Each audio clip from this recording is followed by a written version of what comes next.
नोकरी असो वा लग्न, चष्म्याची अडचण आता होऊ देऊ नका. नंदादीप नेत्रालयात या आणि तुमच्या चष्म्यापासून मिळवा कायमची मुक्ती. कारण आता चष्मा घालवण्याची लासिक शस्त्रक्रिया फक्त 32,999 रुपयात. शिवाय 5,000 रुपयांपर्यंतचे लासिक स्क्रीनिंग अगदी मोफत. ऑफर मर्यादित कालावधीसाठी. तर वाट कसली बघताय? आजच कॉल करा 92-2000-1000. नंदादीप नेत्रालय, न्यू शाहूपुरी, कोल्हापूर. दृष्टी म्हणजे नंदादीप.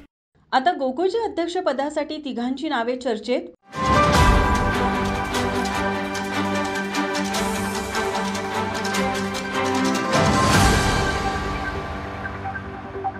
गेले काही दिवस गोकुळच्या अध्यक्षपदावरून जिल्ह्याच्या वरिष्ठ नेत्यांकडून कोणाला संधी द्यायची यावरून पेच निर्माण झाला.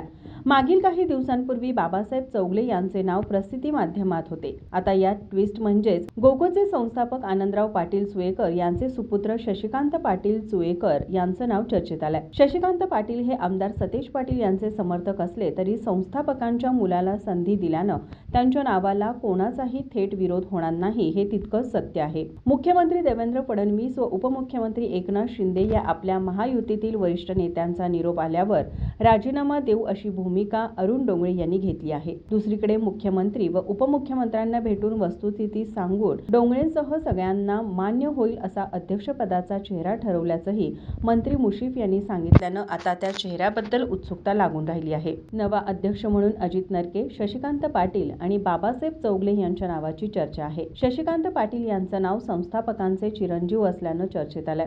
आता 2 दिवसात अरुण डोंगळे यांनी राजीनामा दिल्यानंतर अध्यक्षपदाच्या निवडीच्या हालचालींना गती येईल. गोकुळचा नवा अध्यक्ष कोण होणार याकडे आता जिल्ह्यासह संपूर्ण महाराष्ट्राचं लक्ष लागून राहिलंय. ब्युरो रिपोर्ट, माझा महाराष्ट्र न्यूज, कोल्हापूर.